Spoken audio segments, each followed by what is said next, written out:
नमस्कार, मी लीना। आज आपण करतोय एकदम साधं सोपं मुगाचं फोडणीचं वरण। मुगाची डाळ ही अतिशय पौष्टिक असते आणि पाचक आहे आणि पचायला हलकी आहे।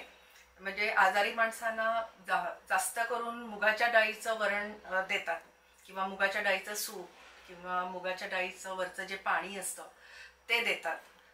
तर नेहमी आपण तुरीच्या डाळीचं वरण करतोच, पण त्याच्याऐवजी कधीतरी मुगाची डाळ वापरून पण हे वरण करायला काही हरकत नाही। बघूया कसं करायचं ते। रेडी। इथे मी मुगाची डाळ घेतलेली आहे, ती स्वच्छ 2-3दा पाण्याने धुवून घ्यायची आपल्याला।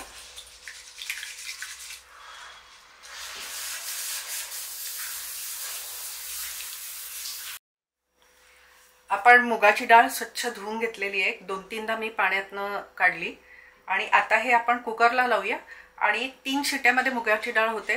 हे शिजायला फार वेळ लागत नाही, तर मी हे कुकरला लावून शिजवून घेते।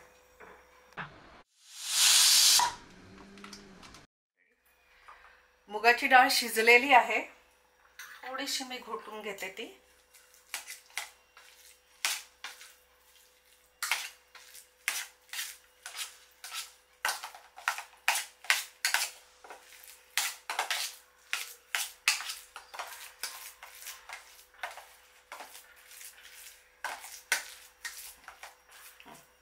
आता आपण फोडणीचं वरण करायला घेऊया।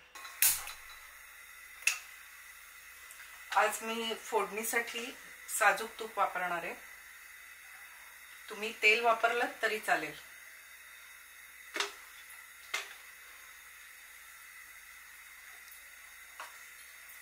आणि अगदी थोड्याशा साहित्यात आपल्याला हे फोडणीचं वरण करायचंय। मिरची घेतलेली आहे, 2 मिरच्या आहेत, थोडंसं आलं, 4 लसणाच्या पाकळ्या, थोडा कढीपत्ता, थोडासा टोमॅटो आणि थोडा कांदा, आणि नंतर वरून टाकायला आपल्याला कोथिंबीर हवी आहे। फोडणीत जिरं घालणार आहे मी, थोडंसं तूप टाकू दे। जिरं चांगलं फुललं की हिंग घालायचं आहे, त्याचबरोबर मिरच्या, आलं, लसूण, कढीपत्ता, हे सगळं थोडंसं परतून घ्यायचं आहे।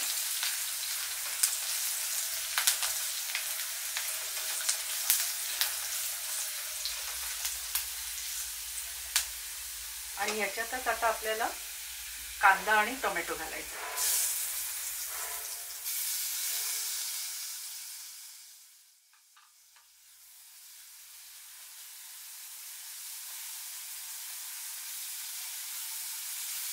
बरं, मी एक सांगायला विसरले, कुकर लावताना मुगाच्या डाळीमध्ये मी हळद आणि थोडंसं हिंग घातलं होतं, त्यामुळे मी आता इथे परत हळद घालणार नाहीये।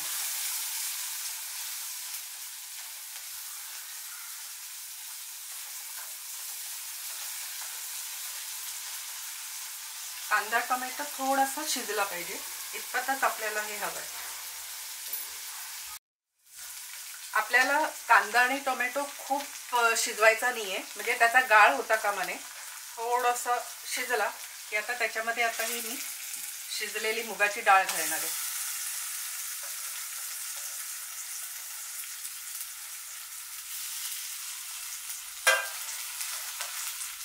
आणि तुम्हाला जेवढं पाणी हवं असेल त्या अंदाजाने पाणी घाला।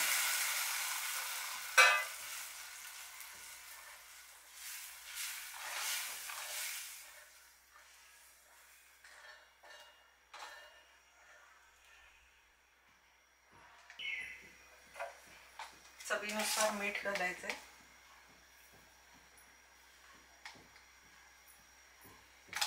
थोडंसं मी अजून पाणी घालते आणि थोडी कोथिंबीर। हे सगळं सारखं करून घेऊया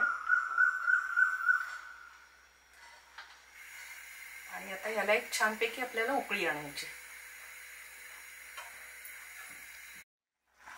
आपल्या वरणाला मस्त उकळी आलेली आहे. गॅस बंद करते मी. आपलं मुगाचं फोडणीचं वरण तयार आहे.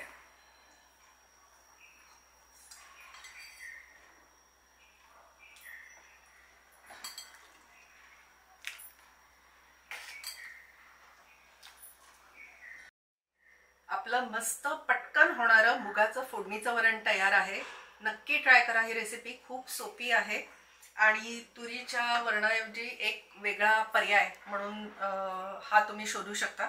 बरेच जण माझ्या ओळखीतले असे जण आहेत की डब्यामध्ये अर्धी तुरीची डाळ आणि अर्धी मुगाची डाळ मिक्स करून ठेवतात आणि त्याचं रोजच्या वापरामध्ये वरण करतात.